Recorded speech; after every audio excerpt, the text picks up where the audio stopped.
What's up guys, it's Liam and you're watching the very first Parkour Journeys tutorial.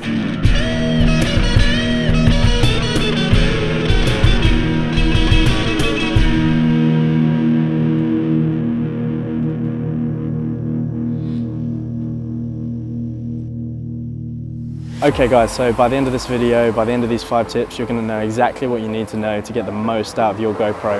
And hold tight till the end because we've got a bonus tip number 6. To help you guys out. Alright, by the way, if you are new here, make sure that you subscribe so I can take you around the world on some cinematic parkour journeys and bring you some awesome tutorials on filmmaking and enjoying your life in general. Let's crack into the first tip. So tip number 1 is to use your GoPro not just for POV, okay? It is a more creative camera than that. You can switch up the angles and find new ways to show things that you'd never thought of before. It's such a small little camera, you can get it into pretty much any angle, so get creative and don't just think about it as a point of view camera. I'm probably going to do a separate video on just this tip because you need to start thinking about your GoPro differently. You can get a ton of different mounts and it's like, if you go to Amazon, I'll leave a link in the description, there's about £10 for like 20 mounts or something like that. You can put the GoPro in any position you think about. So just get creative with it and don't just think of it as a point of view. Alright, next tip. Alright guys, so tip number 2 is if you are going to use the POV, which is obviously still a very good shot and quite useful, make sure that you use the mouth mount. You don't even have to buy any kind of mouth mount, just use the thing that comes with the GoPro. I found that to be the best because it doesn't wobble around or anything. But yeah, with GoPro's Hyper Smooth, it's definitely one of the best options. Don't mess around with the head strap or the chest mount, just unless you're going to like point it in a different direction. But for standard POV, just use the mouth mount, it's all good. Okay guys, tip number 3 is about using your GoPro when it's appropriate, okay?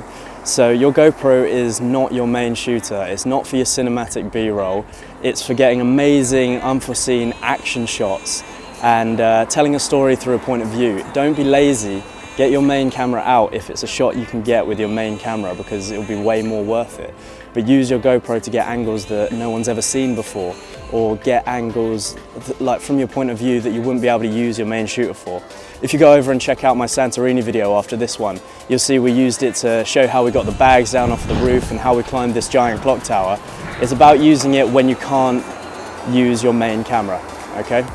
Okay guys, so tip number 4 is always use manual settings. That means GoPro color off, flat color profile on, Pro Tune on.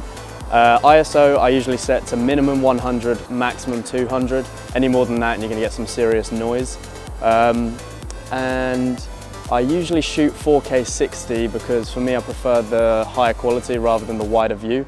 But you can go to super view sometimes, but it's not available on the 4K 60. And obviously Hyper Smooth on if you are shooting on the GoPro 7. But the most important thing is to keep it on the flat color profile, and I'll show you why in tip number 5. Okay guys, so tip number 5, I'm just going to show you quickly how to match your GoPro footage to other footage in the color grade, okay? So right here we have a GoPro clip from the Morocco vlog. You can go see that, that's elsewhere on the channel, and then it goes straight into a wide shot, the GH5 that I've already color graded. Now this has a LUT on it. And you can't put a LUT directly onto a GoPro, but what you can do is stick it in the creative tab. Now you see that obviously the sky is just a slightly different color and everything, so what you want to do is get the same LUT you used on the other clip, stick it in the creative tab, and what you can do here is control the intensity so you know how much you need to use, you get the same kind of color, and then you proceed to obviously just color grade as normal, adjust your curves. I believe this is quite high up on the blacks there, and then you've got a sky that matches, for example, and it cuts nicely into the next clip. Okay guys, so tip number 6 is to use your GoPro to help you get out of the house and get on an adventure. I'm not saying you should use your GoPro as the main reason that you're going on an adventure or something like that, like don't only focus on the filmmaking, but what I am saying is that sometimes as humans it's hard for us to get out of the house. You know, we feel lazy, maybe there's something on Netflix and we end up doing half the stuff that we actually want to do. But if you've got a reason to go out, you know, you're going to make a cool video or something like that, before you know it, you're going on all kinds of adventures and having all kinds of crazy times. Alright guys, I hope you enjoyed this video. I hope these tips helped you out and you're going to get the most out of your GoPro.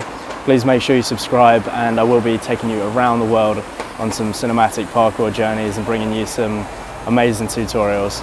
All right, I'll see you on the next one.